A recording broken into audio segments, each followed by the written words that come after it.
किसी को उनकी जिंदगी का एम तभी समझ आता है जब उन्हें किसी से प्रेरणा मिलती है, या फिर वो अपनी जिंदगी में कुछ ऐसी सिचुएशन से गुजरे हुए होते हैं जिससे उन्हें बहुत अफेक्ट हुआ होता है। 1865 के पीरियड में जहां औरतों का पढ़ना पाप माना जाता था, जहां वुमेन एजुकेशन की कोई इंपॉर्टेंस ही नहीं थी और ना ही कोई मर्द अपनी औरतों को पढ़ने के लिए बाहर भेजना चाहता था, उस टाइम में शादी के बाद पढ़ने की प्रेरणा मिलना, लोगों की बातों को अनसुना करके अपने सपनों को पूरा करना बहुत डिफिकल्ट था।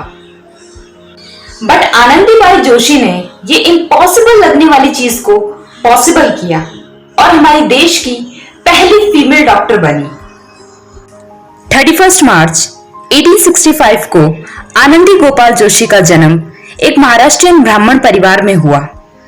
9 साल की उम्र में उनका विवाह गोपाल राव जोशी नाम के व्यक्ति से हो गया। आनंदीबाई का शादी से पहले यमुना नाम था, पर शादी के बाद उनके पति ने उनका नाम यमुना से आनंदी रख दिया। गोपाल राव जोशी ने केवल उनका नाम ही नहीं बदला, बल्कि उनको उनकी लाइफ की इंपॉर्टेंस, एजुकेशन की इंपॉर्टेंस, वुमेन एम्पावरमेंट की इंपॉर्टेंस को समझाया।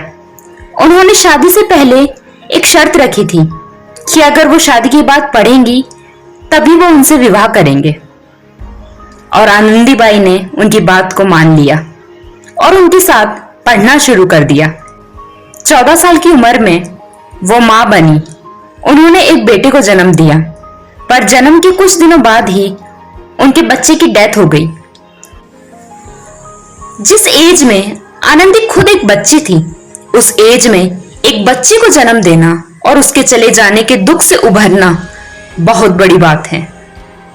उस टाइम में केवल मेल डॉक्टर थे जो सबका इलाज किया करते थे, पर औरत मेल डॉक्टर से ट्रीटमेंट लेने में शर्माती थी, अनकंफर्टेबल फील करती थी।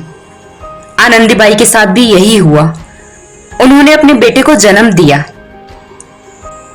उनके बेटे के मौत के बाद उन्होंने डॉक्टर बनने का डिसीजन लिया। जब गोपाल राव को उनके डिसीजन के बारे में पता चला तो वो बहुत खुश हो गए।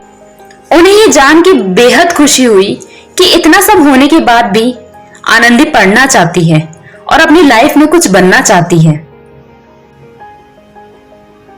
ईयर 1883 में अमेरिका के एक मेडिकल कॉलेज में आनंदी ने एडमिशन लिया और अपने डॉक्टर बनने की पढ़ाई शुरू कर दी। जिस पीरियड में लड़कियों को घर से बाहर जाने की परमिशन नहीं थी, उस पीरियड में आनंदीबाई जोशी विदेश गई और अपने सपनों को पूरा किया। हालांकि बच्चे के गुजरने के बाद उनकी हालत काफी नाजुक रहती थी, काफी बार वो बीमार पड़ जाती थी, पर उनका हौसला नहीं डगमगाया था।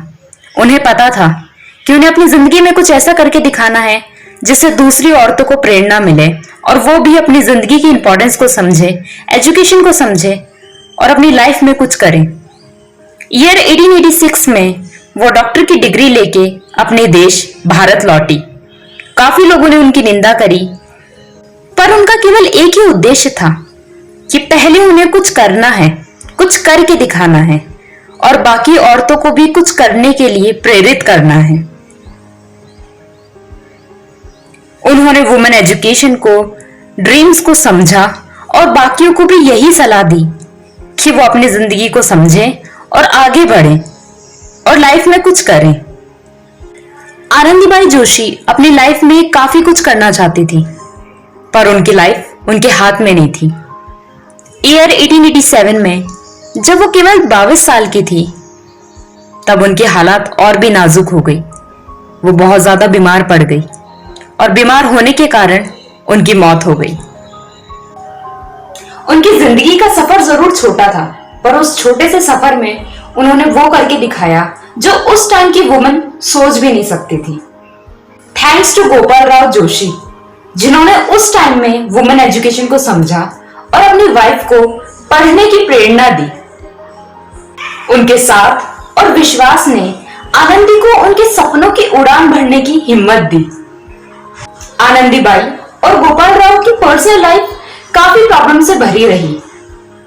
जिस समय औरतों का पढ़ना पाप माना जाता था, उस समय में गोपाल जी ने उनको पढ़ने के लिए प्रेरणा दी। यही नहीं, बल्कि उनके लिए लोगों से लड़े।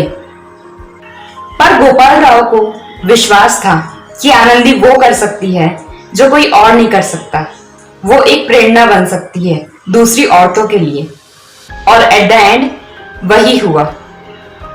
आनंदीबाई हमारे देश की पहली फीमेल डॉक्टर बनी। मुझे उम्मीद है कि आनंदीबाई के जीवन के बारे में इतना सब सुनने के बाद, इतना सब जानने के बाद कहीं ना कहीं हमें भी बहुत सारा मोटिवेशन मिला है, और हम भी कुछ ऐसा करने की कोशिश करेंगे जिससे हमारी जिंदगी के साथ साथ दूसरी औरतों की जिंदगी भी बदले। मैं उम्मीद करती हूँ आपको आज का वीडियो पसंद आया होगा। अगर ये वीडियो पसंद आया है तो प्लीज लाइक करिए, शेयर करिए, कमेंट करिए, and don't forget to subscribe my channel. See you. Thank you so much.